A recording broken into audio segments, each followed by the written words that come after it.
Good afternoon and welcome to Fire, Black Press USA Live. Today we have the distinguished pleasure of having Congresswoman Yvette Clarke from Brooklyn, New York.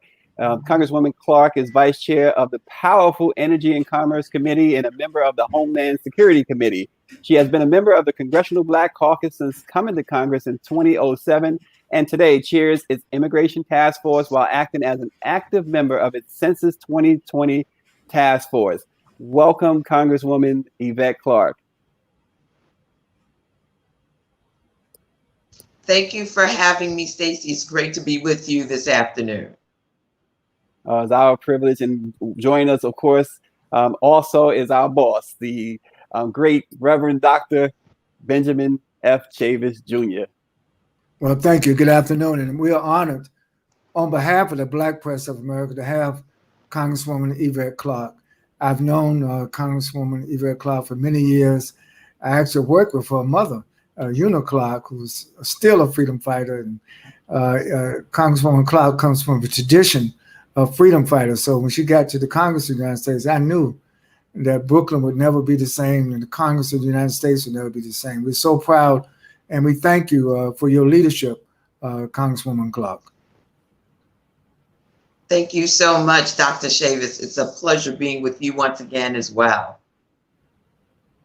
Well, Congresswoman Clarke, let's just jump right in. Last week, you guys, the Democrats, had a fantastic convention. Obviously, the Republicans start this week. They have started this week.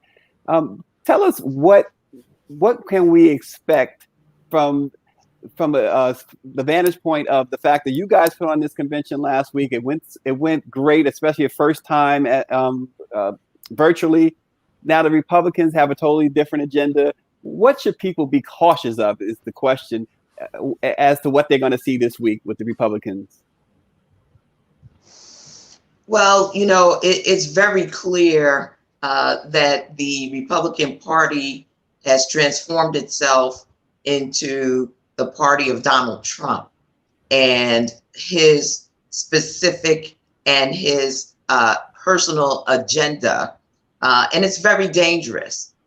We have seen the ineptitude of Donald Trump playing president, and the fact that he has not been focused on an agenda to uplift the American people, to protect the American people, but to divide and to distract the American people from an agenda that is reflective of a shared dream, aspiration, and goal for prosperity and for security, for healthcare. We can go down the entire list. I think that our folks need to not only hear his rhetoric, but also challenge in terms of what the results have been. Because it's very evident from day one that Donald Trump is somewhat of a con artist, that he will say one thing while doing another, or he will jokingly say one thing while actually meaning it. And it has been, unfortunately, to the demise of all of the progressive things that our communities need in order to advance, to be upwardly mobile, and to be protected during the time of a pandemic. So I think that we're going to see a lot more of the same, just on a bigger stage. He's been campaigning ever since he was placed in the White House. And now we just will see, you know, chapter 2 of that same scenario. Yeah, and Congresswoman, I was reading the story earlier today. A young man, I forget which state it was, but his unemployment benefits amount to about $200 per week. We know that what the CARES Act did, and we also know what the HEROES Act intend to do. However, there's been a stalemate for the last couple of months. When you think about what's going on there, are we even in the ballpark or even in discussions of restarting discussions to try and help people like that? Because there are so many, especially in the African-American community. Yes, I mean, the negotiations continue. the door remains open from the House of Representatives for a negotiation, but we expect that they're going to be coming to the negotiation table in good faith, knowing the magnitude of the distress and the challenge that our people are facing.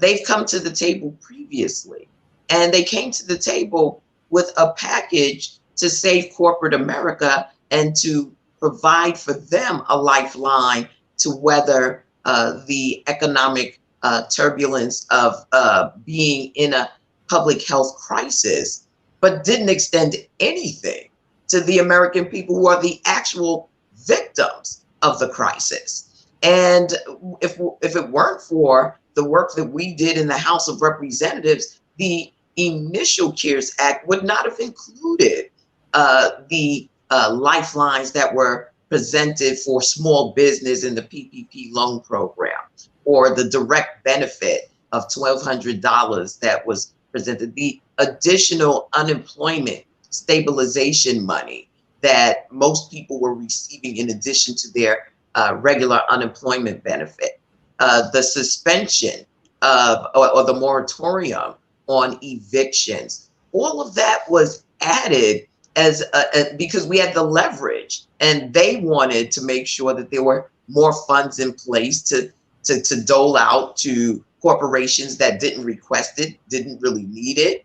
And we used that leverage to take care of the people. That there's a fundamental crisis between what's happening with the Senate and the House, in that there's a totally different agenda and not a whole lot of shared values. So what we've been doing is reminding them that the American people have been extremely compliant to a large extent, because they understand that in order to arrest the coronavirus, the COVID-19 virus, and get rid of this pandemic, we've had to minimize our interactions or stop them completely with one another. We've had to, those who are where it's possible, stay home. For many of our folks, it wasn't even possible to stay home. And that's why we bore the brunt of the death, the destruction to our livelihoods, and that we have paid a dear price in the midst of this pandemic. And we expect that for that compliance, for that solidarity, if you will, in this battle, that we would at least provide a lifeline to the American people, making sure that, their credit scores aren't adversely impacted when they've been laid off, that the businesses had to shut down, had to close, they've been furloughed, many have lost their jobs permanently, that we have taken a community-based, people-based approach to what is taking place and what has happened, what continues to occur to this very day, that the Republicans have just turned a blind eye to. And it's really unfortunate, but again, the door remains open. Republicans need to be held accountable for the position they're taking, and we need to make sure that they hear our voices, hear our cries, if you will. All we're asking is that the level of investment that the Republicans have made in stabilizing corporate America, Wall Street, various corporations, whether it's the airline industry, the cruise line industry, that same consideration be given to the American people, the American families. Yeah. Well, thank you. And the Black community in particular. Let's make it plain. The Black community has had to shoulder a huge burden, a huge loss of life, loss of livelihood, but we've remained committed as essential workers on the front line to saving lives and doing what we need to do to protect our families. Well, thank you, Congresswoman Clarke. There's you rightly stated the impact that we're living under this pandemic of COVID-19. But we also are experiencing an epidemic of systemic racism. Just last night, another shooting by police officers, shooting in the back of a young African-American father, 29 years old. His children were in the car he was trying to get into. and at close range, they shoot this brother multiple times in the back. What I'm asking you is, as a member of the Congressional Black Caucus, one of the leaders in Congress, the cry for Black Lives Matter, how do you see this issue resonating, not only in Brooklyn, but across America now, where we have to deal with the negative impact of COVID-19, but also at the same time, the negative impact of systemic racism? Yes, another burden we bear as people of African descent in America. And, I think that we're in a transitional moment, a transformational moment with Black Lives Matter being moved into a mainstream movement, if you will. For so long, we have marched, we have protested, we have rioted, we have gone through extremes in isolation of the public, understanding our cry. And then, of course, we know when George Floyd captured the attention of the people, because we're all home, and those of us who have the ability to be home, those of us who are paying attention and have access to social media, to see that man basically killed, assassinated before our very eyes, woke up an entire nation and brought together a multiracial, multi-generational movement that continues to this very day. And, these cops just don't get it. And that has to do with the fact that in many parts of this country, they have not been held accountable by the governance bodies there. In Wisconsin, where this last brother was gunned down, there's always been a struggle for Black folk to have their humanity recognized and addressed by the powers that be in governance. And we're seeing that across this country. And, my condolences, first of all, to that family. It reminds me of Philando Castile and how his family watched him get gunned down while they were all sitting in a vehicle. The trauma, the pain of it all. And simply because these officers fear humanity in Black skin. And so we've got to stay in these streets. Now, the House of Representatives, as I think your listening audience should know, has already passed the George Floyd Policing and Accountability Act. We're again dealing with a Senate, a U.S. Senate that does not share our values when it comes to Black Lives Mattering. And we're waiting for them to take up that legislation. But we've seen swift action in various jurisdictions across this nation at the state level, at municipal levels, to really rein in what we have seen and we have lived with since Black folks were brought to these shores. The abuses of policing departments across this nation, the folks who harbor ill will and would their first reaction to seeing a Black body is to violently address them, attack them, take their lives in the commission of very simple, interactions that should be simple, that we would never see when it comes to a white family sitting in a vehicle. And this is the challenge of this generation. We've got to stay in these streets. We've got to stay protesting. We've got to change these legislative bodies so that they recognize our power to shape our own destiny in this nation. Yeah, Dr. Chambers, I want to jump in on that same question a little bit with the Congresswoman in this vein. With all of it that's been happening, you mentioned George Floyd and, of course, Breonna Taylor, everything being so high profile now, it's still happening despite some cops being arrested and charged with murder. It's still happening. How much of this do you lay at the feet of the White House? Yeah, well, I mean, again, we know that Donald Trump has given a green light to this behavior. He said it rhetorically. He sent individuals, policing authorities into jurisdictions like Portland, Oregon, where we're seeing the continued clash between protesters and authorities that he is sent in from the federal government. We saw what took place right there in Washington, D.C., where he actually brought in the U.S. military, which they quickly had to apologize for. This is part and parcel of the authoritarian behavior that Donald Trump has been displaying, the authority that he has abused, and the rhetoric that he has used that is emboldened particularly racist, white supremacist inclined individuals who are embedded in police departments across this nation, and notwithstanding the changes that we're seeing, have not been weeded out, continue to operate as businesses as usual. And that's why we saw in Wisconsin yesterday, this officer grab onto this young man's shirt and shoot him in the back 7 times.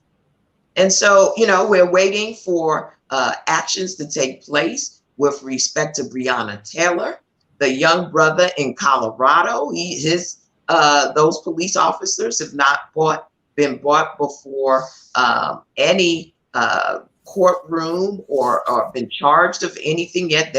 They're still going through their process of developing their case for prosecution. But again, we've got to stay out in these streets until we change the dynamics under which people are held accountable in law enforcement for taking lives of innocent Black people. This is, again, unfortunately, a 4-century-old tradition that has to be broken. And we've got to stay the course to make sure that there's not another century of this behavior, not another day, another hour, another month, another year. And that means that we must be vigilant. We must stay out there. We must film and document this struggle, this struggle for humanity. Yeah. Dr. Chavis? Yes. I think this is a good segue.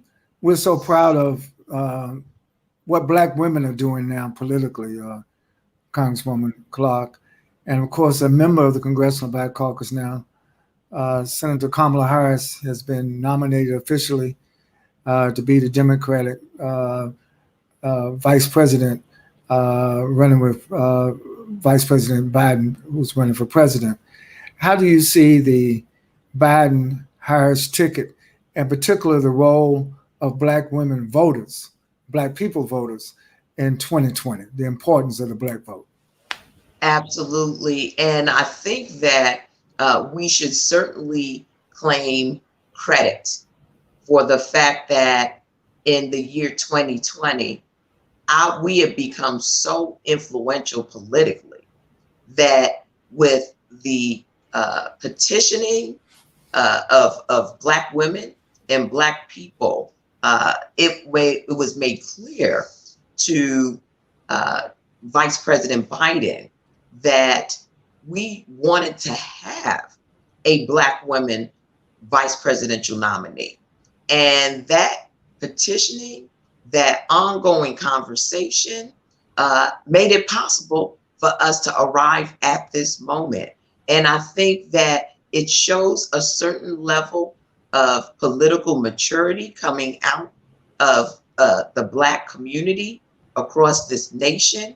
The fact that we have made presidents, senators, congressional representatives, by exercising our franchise, punching, as they would say, above our weight in the Democratic Party, and ensuring that we elevate those who are reflective of our values, and that we need to stay the course, and we need to overperform in this upcoming election. I share with folks that we need to do some political analysis of the difference between our enthusiasm that helped President Barack Obama become the first African American president, and the tactics that were used in the last election cycle that brought us Donald Trump. Now, I never say that Donald Trump was duly elected, because I reflect on the fact that we had elements to that particular election that we've never had in the history of elections, namely the interference and active engagement of a foreign government and online entities that really disrupted, confused, bamboozled, and engaged Black folk in a propaganda campaign that I believe amounted to voter suppression in many instances. And if you look at how we performed with respect to President Barack Obama versus our turnout in the last election cycle, clearly we have the power to elect presidents. And if we just go back to the level of performance that we exhibited in 2008 and surpass that in this upcoming 2020 election, we will again reclaim the White House. So I want to encourage our people to stay focused. We've become far more sophisticated in understanding what's at stake in terms of our participation in electoral politics in the United States of America. And if we get distracted, if we get dissuaded, I mean, the fact that, there seems to be some sort of collaboration between the Trump campaign and brother Kanye West, again, another ploy to water down the vote of the Black community. They understand that there is power when we're united and we're focused on our own interests, and we're not distracted or deceived by the propaganda that they put out there. So I want to encourage us, know what's in our best interest. I think the Biden-Harris ticket is far more in our interest than a Trump second term could ever be. And we have far more influence as a voting voting segment of the population with this particular Biden-Harris ticket than we would ever have with a Trump ticket. Let us use our influence to shape our own destiny going forward. Yeah, and Congresswoman, obviously you walk in the shoes or shadows of a legend, Shirley Chisholm, but you also worked alongside another legend that we just lost last month, Representative John Lewis. Can you tell us a little bit about your relationship with John Lewis and what he meant to you? Absolutely. Brother John Lewis, just a wonderful mentor, almost a prophet when it comes to voting rights. His voice resonates even today when we look at what we're confronting and what he confronted, how he basically laid out a roadmap for us with respect to dignity and fighting for justice, equity, and fairness, voting.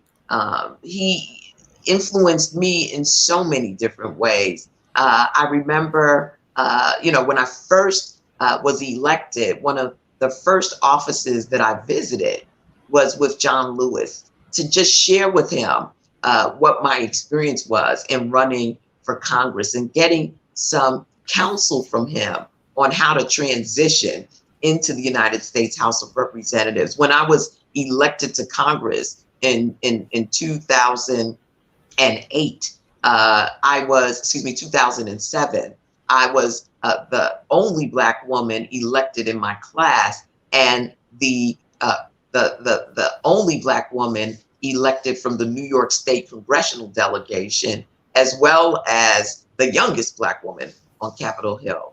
And, he was as passionate, as embracing of me passionate about the issues and what being in the majority in the House of Representatives meant in terms of the reauthorization of the Voting Rights Act, in terms of the issues that we were facing at the time, which were, dealing with comprehensive immigration reform, dealing with gun violence. There were so many issues that we built common cause around. And he was very encouraging. I remember when we were dealing with the aftermath of the Pulse nightclub massacre, and how we were trying to figure out, being in the minority at that time in the House of Representatives, how to get our message out, because of course the Speaker of the House, Paul Ryan at the time, would never bring a bill up to address gun violence in our nation, mass shootings, and the day-to-day gun violence we face in urban areas like mine, the gun trafficking that takes place. And it was, we turned to John Lewis, and that's how we came up with the idea of him leading us in a sit-in on the House floor. That I will never forget that experience, because I was born just after the civil rights movement. And so I never had an opportunity as an activist to engage in civil disobedience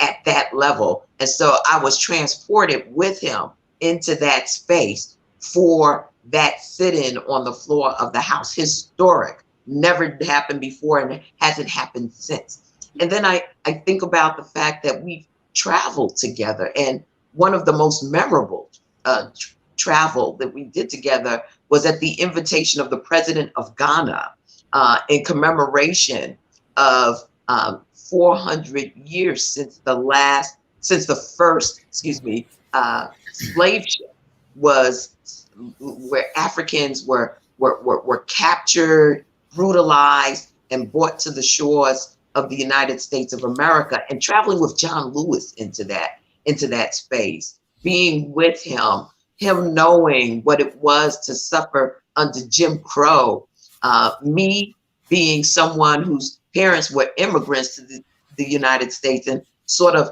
understanding the triangular trade and what that meant in terms of the African diaspora. These were memorable interactions that I had with the Honorable John Lewis, and he was a gentleman. He had fire in his belly all the time. He was rhetorically passionate about our people, and that came through in just about everything he did. And it was really a blessing that I had these many years in the House of Representatives, 13 years and 8 months, where our lives intersected. And I think that for all of us, a debt of gratitude to this brother and him and all of the foot soldiers that he led, that stood alongside him, that were leaders along with him in the movement. And he passed the baton on to us all. Let's be clear. He didn't go, in the last few days of his life into the Black Lives Matter square in Washington, D.C. for no reason. He did that to send a message to us that the struggle continues, and he is passing us that baton, that legacy to lift up in the 21st century, that we will do our work so that generations after us, people will say we did a great thing, as he has done a great thing for us and future generations to come. Yeah. Well, thank you so much. We just have a few more minutes left. I'm going to ask you the importance of the Black press from your perspective. I know you're on the Telecommunications Committee. You have oversight on a lot of these things. Media, we live in a media impacted society. But my question is, how do you view the importance of Black-owned media in 2020? Black-owned media is critical for all of us in 2020.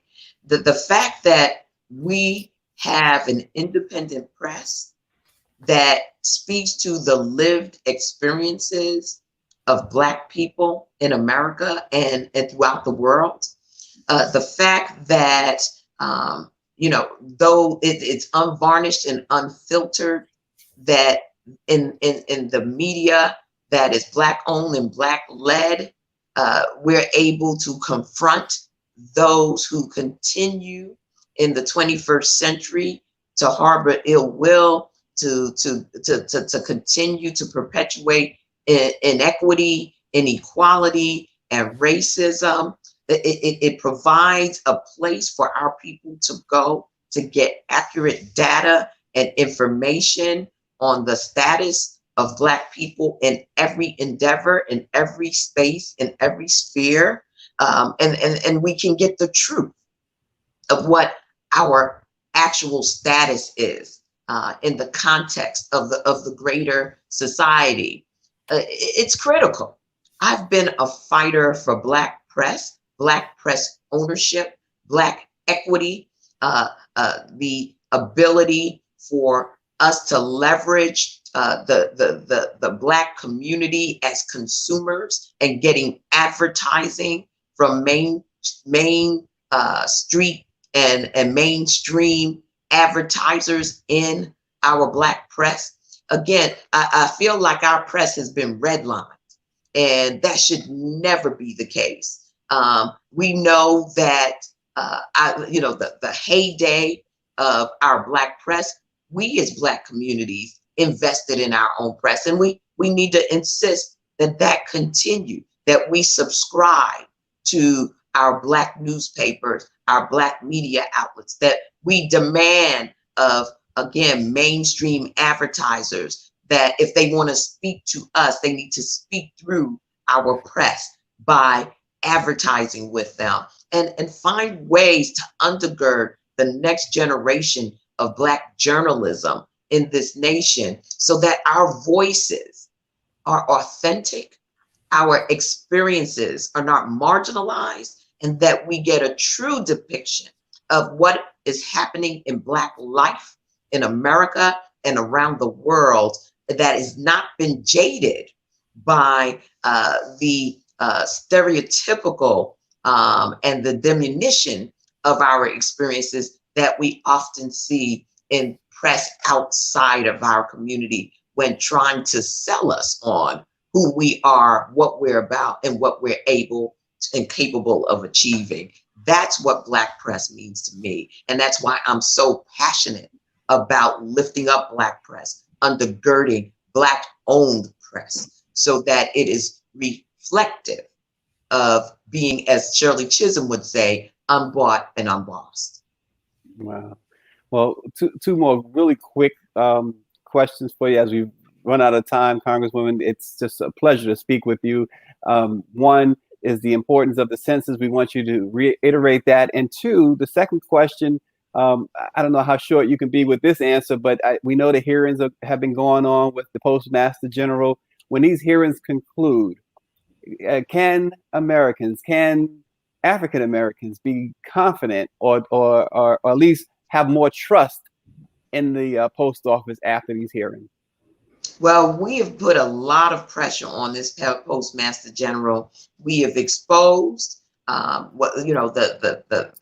dereliction of duty, the collaboration with a Donald Trump, who has said and tried to undermine mailing our mail system for the purposes of discouraging individuals from voting by mail. But we know that it's had long, far-reaching implications for veterans and for businesses. And we know that this slowdown was intentional.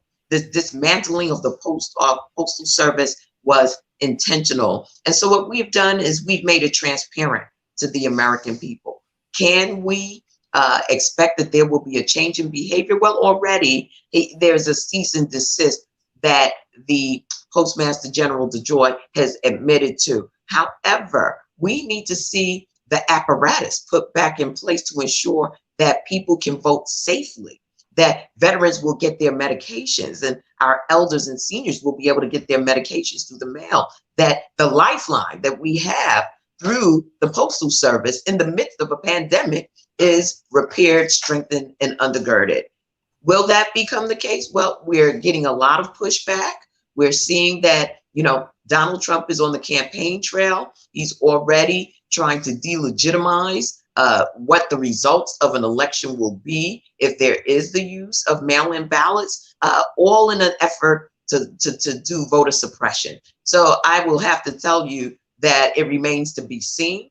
But what we have done is made sure that the American people have the facts and the truth before them and understand that this is an undermining of an American institution that was actually enshrined in the United States Constitution, the only service that is enshrined in the United States Constitution. And this has happened under Donald Trump's attempt to, again, dismantle democracy as we know it and move forward his own agenda. On the issue of the census, I want to say to our folks that, we cannot give our power to those who would oppress us. And when we don't vote, and every 10 years we have the census, when we don't fill out the census, essentially what we're saying is we're not here. We don't reside in the United States of America, because this is all based on residence, not whether you're a citizen, but residence. And if you're a resident here in the United States, with that comes responsibility, but with that filling out of the census comes power, comes money, and I believe comes respect. There's a lot that goes on in Washington, D.C., and a lot of it is disrespectful. We're seeing it played out during this pandemic. We're seeing it played out in the way that law enforcement deals with us. And if we really want to demonstrate power, there's power in numbers and responding to the United States Census. With that will come the funding we need to help our children learn remotely as this pandemic continues to rage and schools try to reopen, but we see they have to shut down again. That funding for those seats in the classroom, for the lifeline that is broadband or Wi-Fi, comes from the census and knowing the numbers of people that live in our communities. That hospital bed that we needed during the height of the infection, when there's these peak moments where so many people have to be in the hospital at a certain time. We said we weren't here. So rural hospitals got closed down. We need to be able to document our need for services that our taxpayer dollars already pay for.